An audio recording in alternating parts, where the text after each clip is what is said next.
should really be taking down that medevac, but she's just being lazy and just sitting there.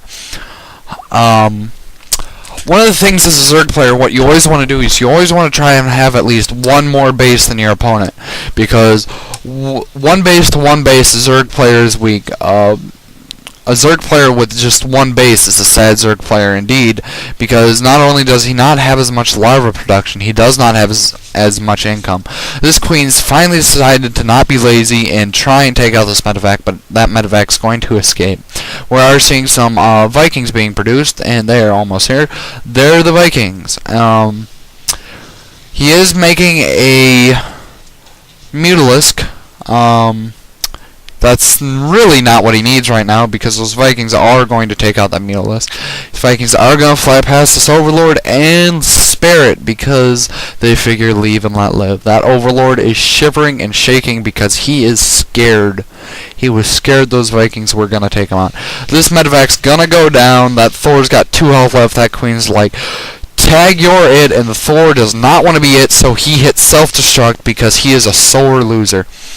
I believe he had like 47 kills before he died, though, so he more than paid for himself, and it's okay for him to be a sore loser. Deridda really needs to move his Overlords up into around here. You always want to have a ring of Overlords around your base to watch for any drop play, or just to have intel. These Vikings are going to spaz out here, because I don't think you can drink and fly very well. They are going to try and snipe these Mutalisks, but that Viking's going to go down, and that Mutalisk is going to survive. Transfusion does go down, so it does heal that Mutalisk back to full health. And that Mutalisk is also healed back to full health. He is making 2 more Mutalisks. He really, really needs to get his macro back up. He's barely mining anything. He does not need to be pouring money into Mutalisks. He really needs to be pouring it into more drones, and possibly some spore crawlers if he really needed it. He's getting 2 more Vikings. It looks like we are going to see some more drop play by TreeStump. He does have some medevacs, and he's probably, yep, he's going to get a siege tank, and siege tech is on the way. He does supply cap himself for a little bit, but he does get those supply depots back up. He is making missile turrets because he knows his opponent has teched up into Mutalisks. Missile turrets are much more effective than they were in StarCraft 1. Because now they do bonus damage versus light, and they get 2 attacks per shot. Or wait, no, they don't do bonus damage versus light, but they do get 2 attacks per shot. And it will easily take down a Mutalisk. He does load this medevac up with Marines, and he's loading up another one up with Siege Tank. He's probably going to do a drop here soon, and this game's probably going to end really, really shortly.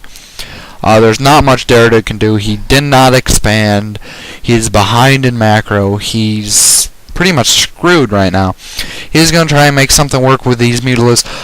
But this missile turret will easily deter these Mutalisks from coming in, and these Vikings will take a few shots at these Mutalisks.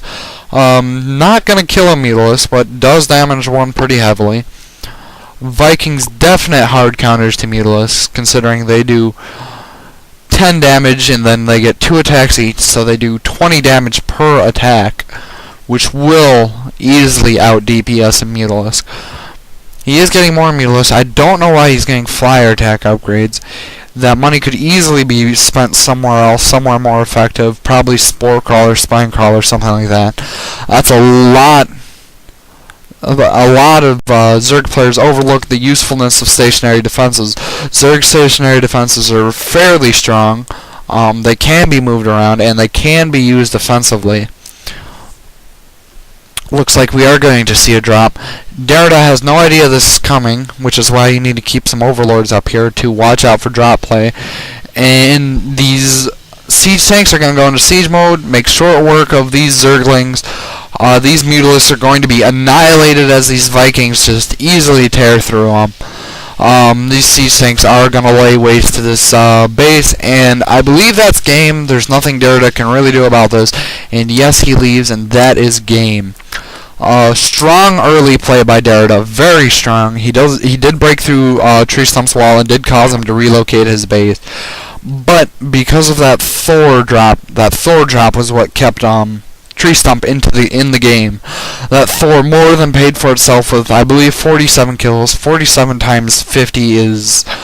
I'm not even gonna bother doing math right now. My head hurts too much. But yeah, he chose nice base. If Deridda would have taken out the 2 supply depots that were here much earlier, he would have supply capped. He would have supply capped TreeStump, and TreeStump would have had to wait for his Thor to be killed before he could be able to make units. One of the things you want to do if you wipe out somebody's main and they fly it away is make sure you mop up things that can't fly away, such as supply depots, armories, engineering bays, because they're still useful. They're still able to be used even though they're not with the main base. And if you don't if it becomes a base race, you don't want to have to run between bases to try and win.